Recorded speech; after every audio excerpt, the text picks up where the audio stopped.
So, volcanic eruptions and the crises that they form.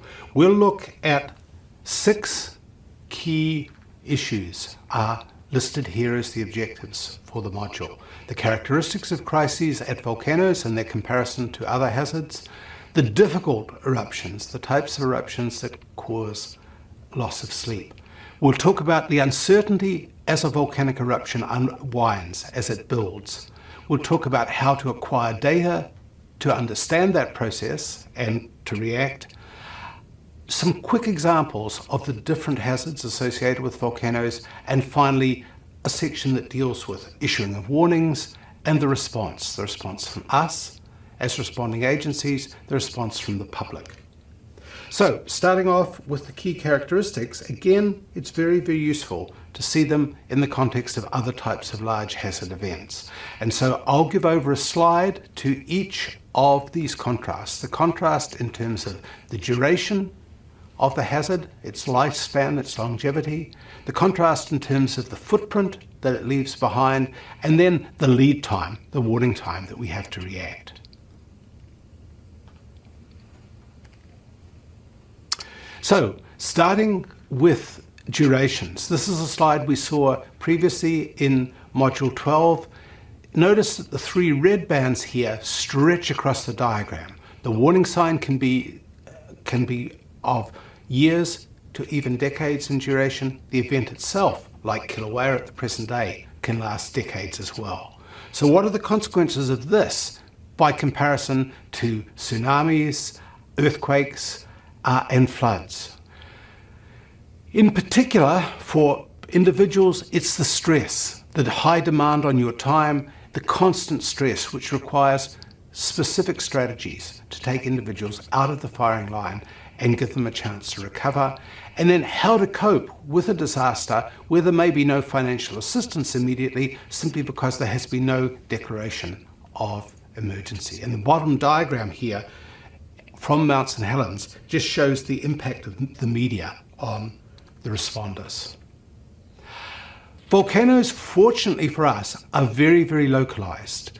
Within the United States, we have to deal to some extent with eruptions to Marianas, but most of our problems come from Hawaii, from Alaska, or from a region stretching from Washington down to California that makes up the Cascade Range. And so the areas where the problems exist are well known, and agencies have deployed at those locations and set up observatories to deal with the problem.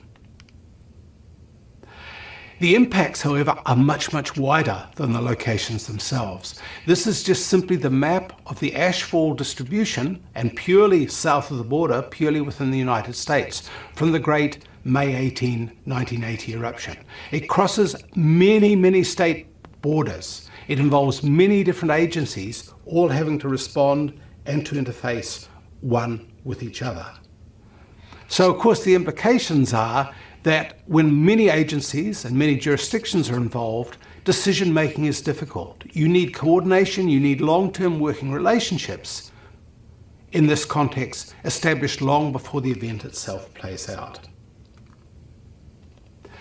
The multiple hazard situation that I referred to in Module 12 is particularly acute for volcanic eruptions. There are typically different problems occurring on different timescales and with a footprint which is distinctly different on the ground surface. They each have a separate set of problems. They each create different impacts in the community. This is St. Helens again in 1980, a little bit later than May 1980. 2 different problems happening here. Ash and gas rising in the air and then falling harmlessly like snowflakes over distant communities. But then hazard 2 is a hot current of ash and pumice and gas rushing down the side of the volcano and incinerating everything in its path. So, under those circumstances, the response is inherently complex. Which impact is more important in this case? What we should prioritize? Should we prioritize for the small area affected by the hot blast of gas, or for the huge area affected by the ashfall? And it's going to change. It's dynamic. It'll always be changing. The warning signs for volcanic eruptions are very, very well known, and I'll talk about that under the monitoring heading in a little bit of time. But it's very, very difficult to go from the warning signs to the event. Very difficult to say how big the event will be, exactly when it will start. So these warning signs are a blessing and a curse. They're a curse because if they follow a roller coaster path, the uncertainty is enormous. So change of pace entirely.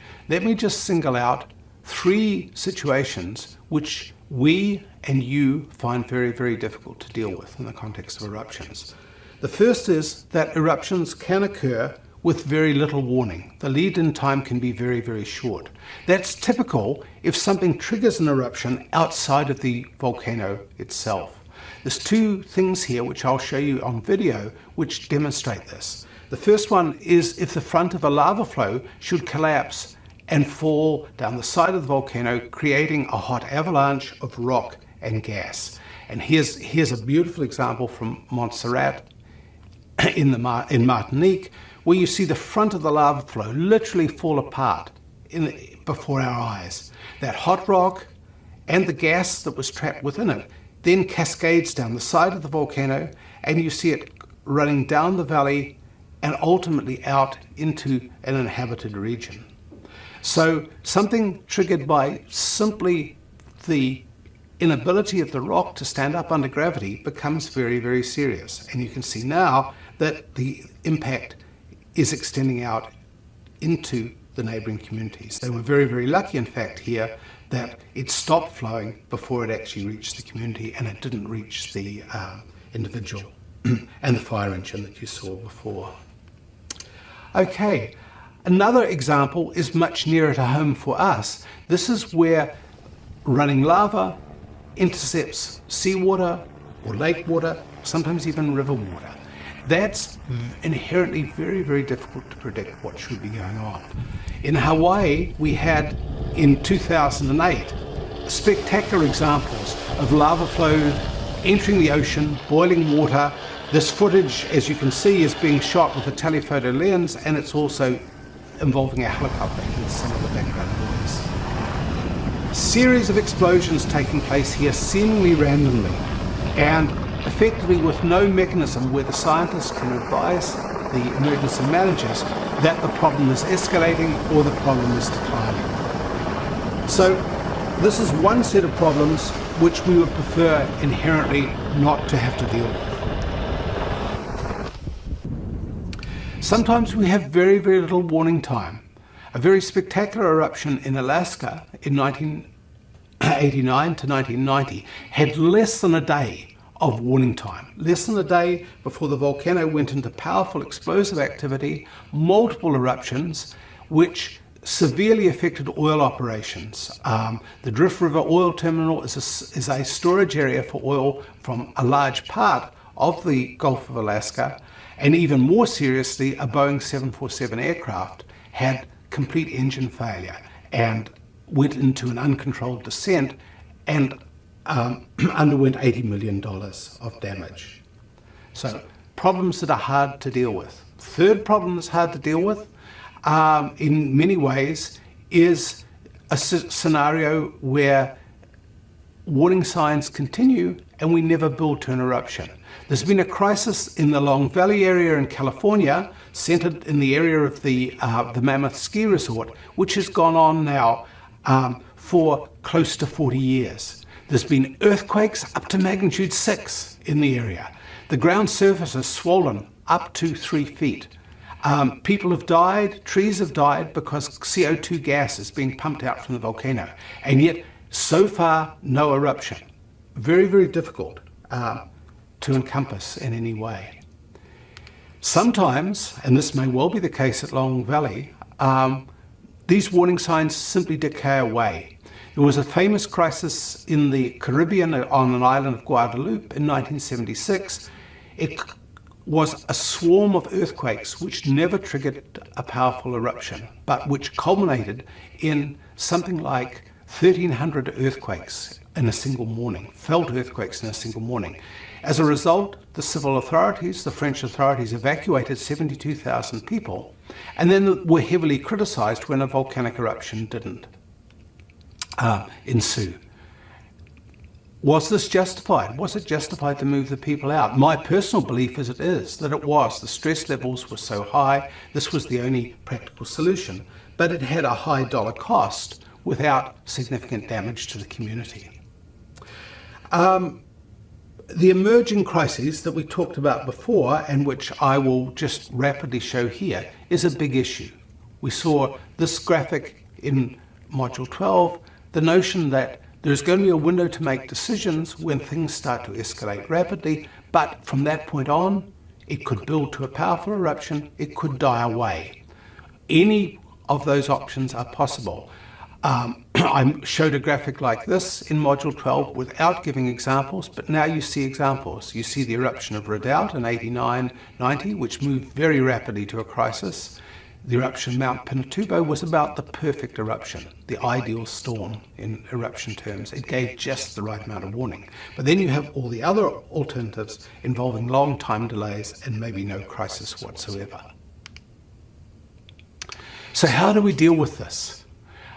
We have to live with the notion that we're going to issue false alarms. We're going to have to deal with very big uncertainty.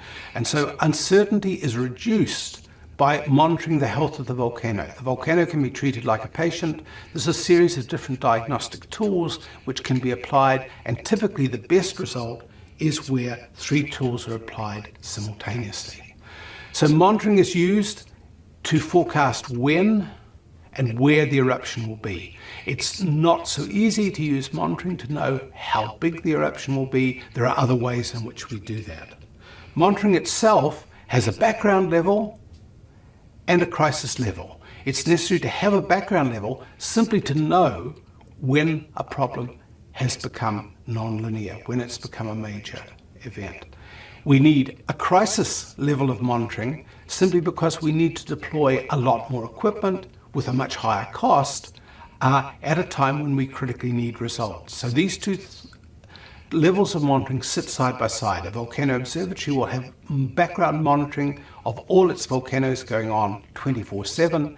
When one of them moves into unrest, then resources will be diverted in that direction. And those resources are effectively of 3 types in most observatories: earthquakes, movement of the ground surface, and the volcanic gases. There are a series of 3 very nice videos which have been produced to explain each of those techniques, and they're so good that I would simply prefer to let them play out. You'll note the middle one doesn't have a soundtrack. I'll do the voiceover on that, but the first and the third one.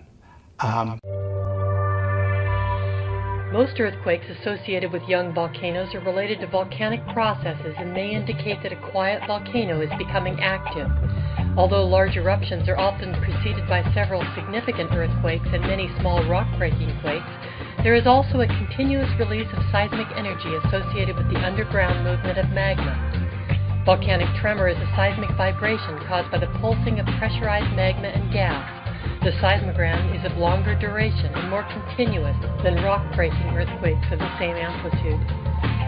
Earthquake swarms recorded by seismometers and the ground deformation monitored by tilt meters help scientists determine the depth and location of flowing magma beneath a volcano, which in turn gives scientists information to issue hazard warnings.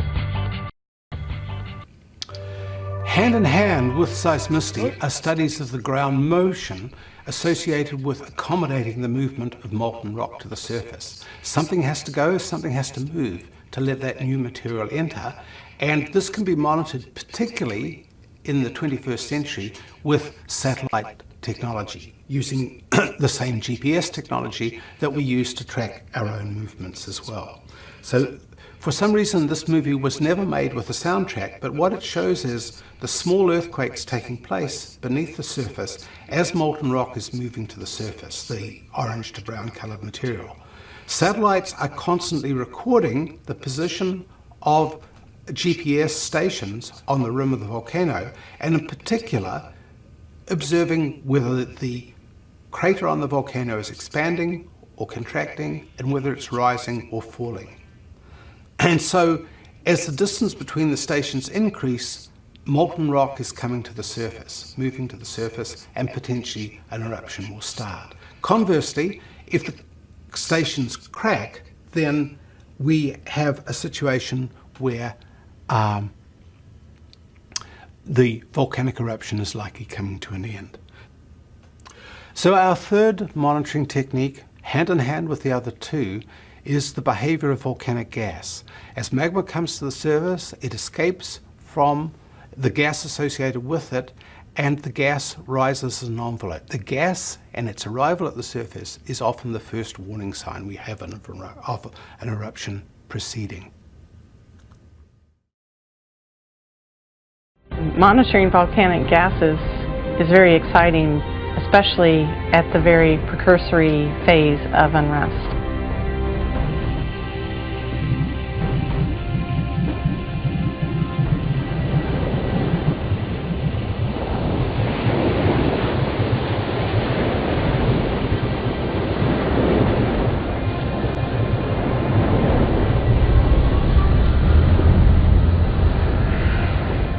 Primary objective in gas monitoring is to determine changes in the release of certain gases from a volcano.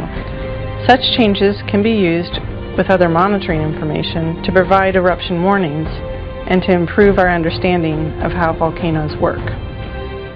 When the magma is very deep beneath the volcano, it has a lot of gas dissolved in it. But when that magma starts to rise towards the surface, the gases will come out of the magma, and if this happens very quickly, then the volcano might erupt explosively. At volcanoes like Mount St. Helens, it's important to monitor the gases on a routine basis because at any time there could be another injection of gas-rich magma from below, which might cause the volcano to enter another eruptive phase. So we can also monitor the behavior of the gas and the ash once it leaves the volcano. And this slide that you see now is two simulations, 2 weeks apart, of a volcanic plume from Augustine Volcano in Alaska. And I've included it partly to show the sophistication of the software that would be available to you as emergency managers to estimate which communities would be affected by an eruption, but also to show you how strongly the eruption is at the mercy of the wind. You can see in the mid-January view, the wind is blowing effectively from the northwest and pushing the ash in a very simple path which tracks down the side of continental United States. Much more complicated picture 2 weeks later, with the ash first being pushed to the south by northerly winds and then sweeping around to the east. So this is effectively an interface where volcanoes meet with meteorology, and models like this can make it inherently much easier to explain. I'm going to talk about 4 examples of the complex volcanic hazards that are going on, and these are all in the context of 4 video clips taken from one video put out by the International Association of Volcanology. It's in 7 different languages. It's a just-in-time training technique which is invaluable when an eruption is on the cusp of impacting on a community. And each of these 4 movies in turn has its own soundtrack. An exploding volcano blasts molten rock and ash into the air with tremendous force. The heaviest fragments fall back to the ground, usually within a few kilometers of the vent. But the dust-sized ash fragments continue to rise into the air, forming a huge billowing cloud of ash. This is the most common type of activity produced by explosive eruptions. The largest eruptions spew ash for hours at a time. Some continue erupting ash for several days to weeks. The ash clouds can be enormous, reaching more than 30 kilometers above a volcano in only 30 minutes. Once in the air, particles of ash drift with the wind. The smallest particles may be carried hundreds of kilometers downwind from a volcano, filling the sky with a dark cloud of ash as far as the eye can see. When ash falls back to the ground, it turns everything deathly gray. Falling ash can strip leaves and limbs from trees. If enough ash falls, fruit orchards and entire forests are left barren. A thick layer of ash can destroy crops and leave farmland unworkable for weeks or months at a time. Fields can be made useless for grazing animals, and water may be unsuitable for drinking. Falling ash affects people farther from an erupting volcano than any other type of activity. For thousands of square kilometers, roads and houses are blanketed with ash. Water supplies, communication systems, and power generators can be shut down completely. If enough ash falls on a house or building, the extra weight can form holes in the roof or cause it to collapse entirely, injuring and sometimes killing people inside.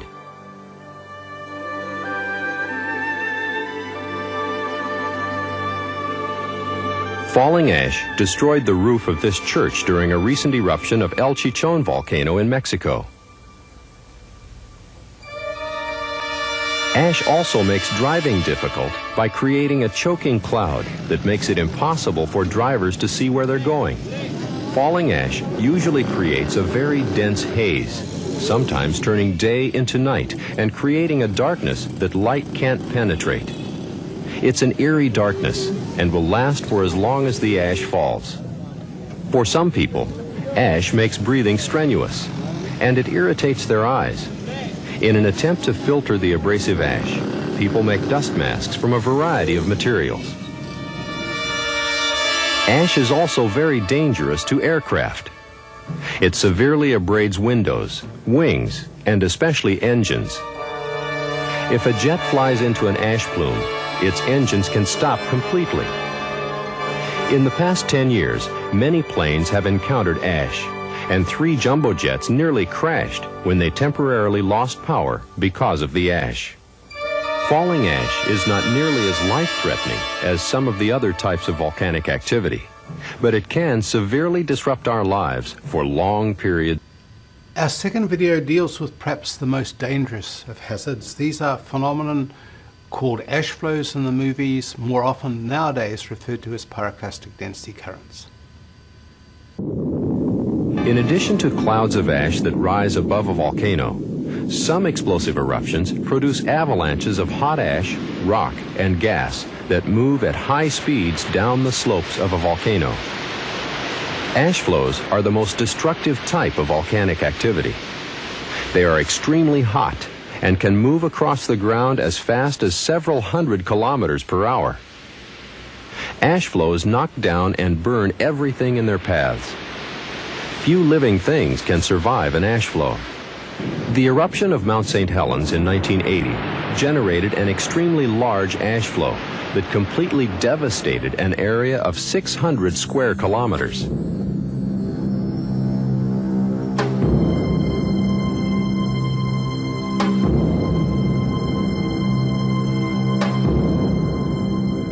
Close to Mount St. Helens, forests were stripped completely from hills. Trees 2 meters in diameter were mowed down like blades of grass 25 kilometers from the volcano. Logging equipment was tossed about like toys. Everything in the path of the ash flow was destroyed.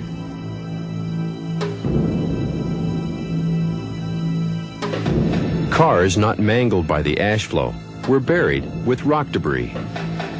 Ash flows are difficult to observe because they're extremely dangerous and move quickly.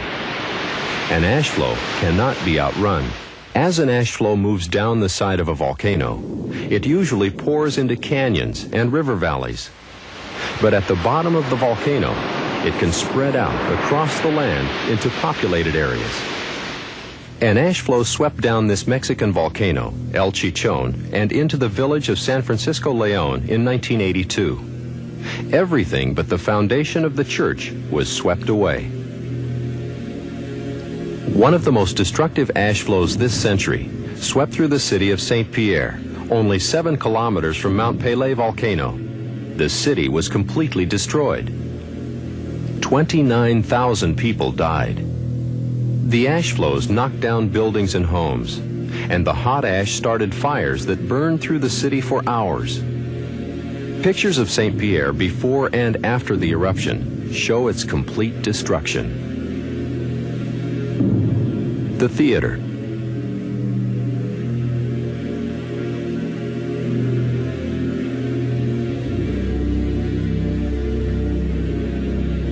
a crowded city street.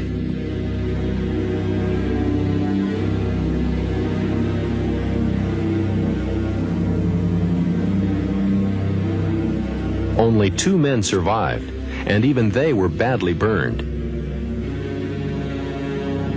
The deaths caused by the eruption of Mount Pelée shocked the world and alerted people to the dangers of ash flows. But this type of tragedy is repeated at some other volcano every few years, like here on a small island in the Philippines, or by the eruption of Mount Lamington volcano in Papua New Guinea. Our third hazard type is also a flow, but it's lava, flowing lava.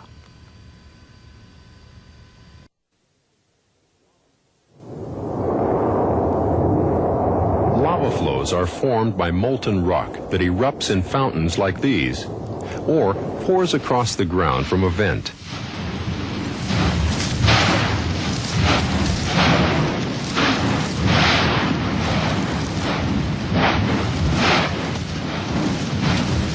Molten rock can erupt from several vents at the same time, merging together to form a fast-moving river of lava. On steep ground, these rivers can flow as fast as 30 kilometers per hour. On flatter ground, lava flows spread out in broad sheets up to several kilometers wide and usually move less than 1 kilometer an hour.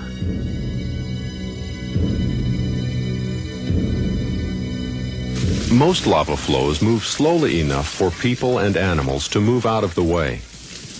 But everything else in the path of a lava flow is either burned or covered by molten rock.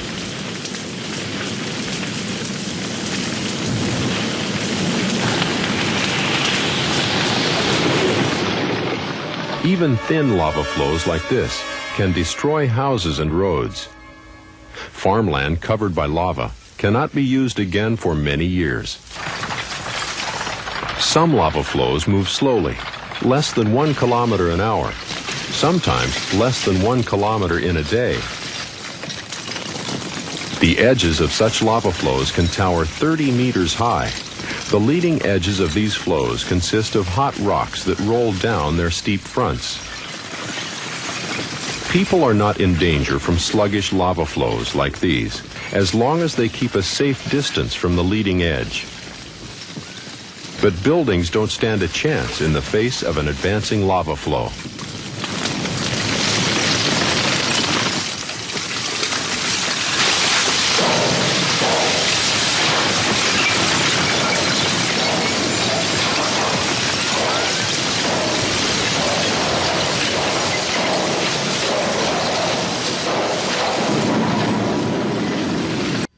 And finally, mud flows. Volcanic mud flows are floods of water, mud, sand, and rock that rush down river valleys. Mud flows turn normally quiet rivers into torrents of debris, moving as fast as 50 kilometers per hour.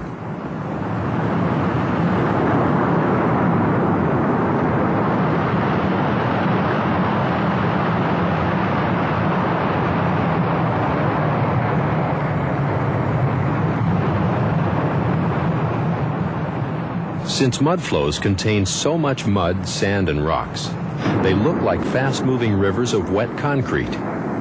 They have the strength to rip huge boulders from the ground and carry them 50 kilometers or more down valley. Mud flows are just as dangerous as ash flows. They can uproot and destroy everything in their paths. Giant logs are tossed around as if they were matchsticks. Bridges can be damaged or completely swept away, disrupting transportation routes for days and weeks at a time. Houses are no match for mud flows. They float and can be ripped apart in seconds.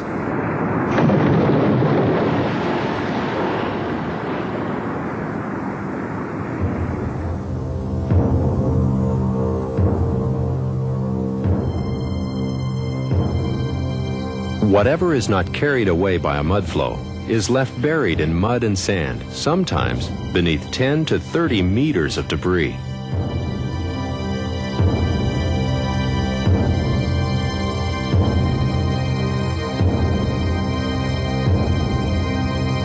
One of the world's most tragic mud flows occurred when Nevado del Ruiz volcano in Colombia erupted hot ash flows that melted some of the volcano's snow and ice. Water from the melting snow raced down river valleys, ripping up trees and boulders along the way. About 2 hours after the eruption, the mud flows reached the town of Armero, 50 kilometers away. The town was destroyed and buried by mud and debris. More than 20,000 people were killed. Where there was once a thriving community, only mud and rocks remained.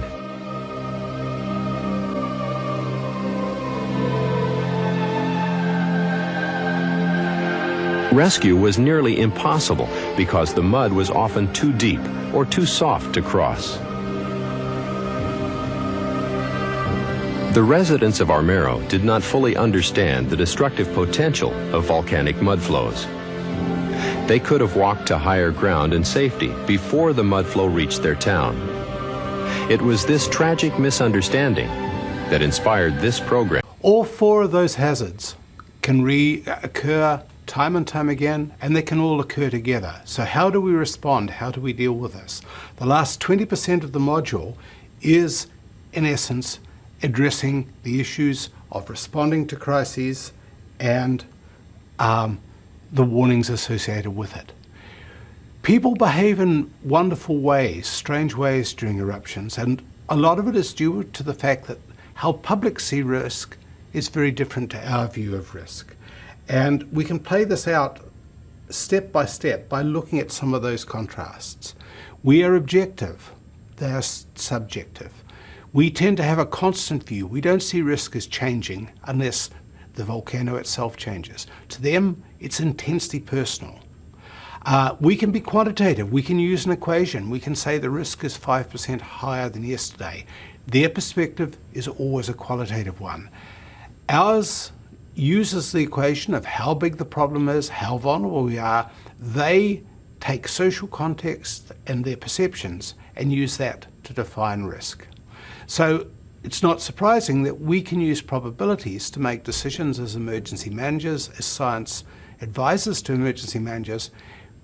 People will react differently. They'll do their own cost benefit, but it will contrast the cost of the eruption with the cost of other processes as well.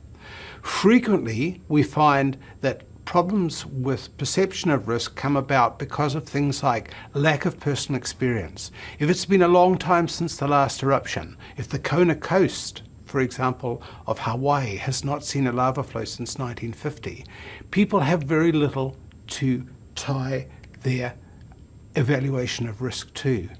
People also get exposed now via social media, via television, indirectly to hazard events, and that creates a false sense of security.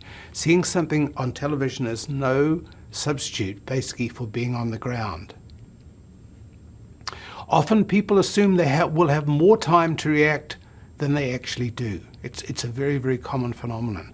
Yep, something's happening, but I have a day, I have a week, I have a month, and in many cases they don't. And then finally, often, because there is an official response, there's a natural tendency amongst people to transfer responsibility for their fate to the official agencies. Sometimes that'll work, sometimes just because of geographic separation, it'll be a major issue. How do we deal particularly with uncertainty as a problem? The answer there is we really have to talk frequently and start at a very early stage to mention why uncertainty exists. We need to talk long before the crisis starts. During the crisis, it's critical to be united. It's critical to have a message that we can defend that's coordinated across many agencies, and it comes out from many, many different voices. We have to keep it up to date. We have to keep it current, otherwise people will look elsewhere for their message. And then somehow we have to deal with uncertainty. There are ways of raising uncertainty which don't help at all. Saying we have no idea is not going to help at all. better, but much more wordy, is to say, yes, we do agree that we need to do something. We don't know exactly how big the problem will be, but everyone agrees we need to do something. I wanted to end by talking about warnings. Warnings are so critical now. The Disaster Centre devotes a whole course to social media in the context of warnings. One of the issues with warnings is that public behaviour is not instantaneous. It doesn't follow the receipt of the warning message instantaneously. It goes through several steps, and there's a step which the social scientists call confirmation or milling, which is critical. I hear that a tsunami has been generated in the Pacific and it has a likely arrival time in Honolulu. What do? What I generally do, and I have done this 3 times, is I pick up my phone and I call other people to see if they got the same message as me. I try and confirm what I've heard by what they've heard as well. This is fine, it's laudable, but it soaks up time. There's a critical amount of time between step 4 and step 5 on the slide, between confirmation that a message has been received and actually moving to take action. And the time lost there can never be regained. Just as we have different perspectives of risks, there are different perspectives of what a warning message is and how it should be received. For many, many decades, we and you, officials and scientists alike, imagined the simple linear flow, like Moses bringing the tablets down off the mountain. So an event would be detected, public officials would be informed, they would inform the public would react. In reality, in the 21st century, it looks much more complicated. It doesn't have this unidirectional characteristic. It isn't so simple. It looks more like this. And what I've done here is list all the official agencies that are feeding in information to the public in the lavender to slightly purplish colours, and in the pink flesh tones, all the informal sources of information. And notice that the arrows go in one direction from the official sources.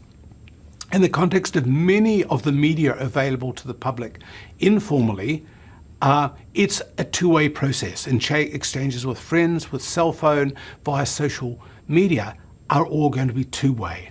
So the problem is you can get different messages from different portions of that flowchart, and they may compete with each other. What officials are doing these days is not ignoring the existence of the informal messages and warnings, but trying to manage it, trying to take control of it, and play a key role across things like Twitter and Facebook, as well as via the news media. And then when we have that message, focus on what we can control, ignore what we can't. Focus on the effects of the volcano, less about the physical process itself. Use community networks in the response process. Far better than designing something yourself. Go into the community, find the networks that work with them.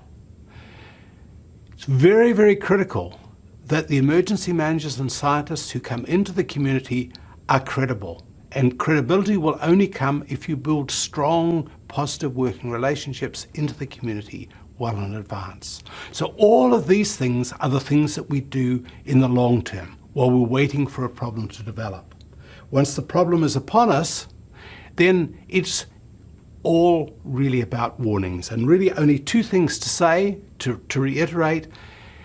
Lots of sources for the message, but have the same message, consistent messages over multiple different channels of communication.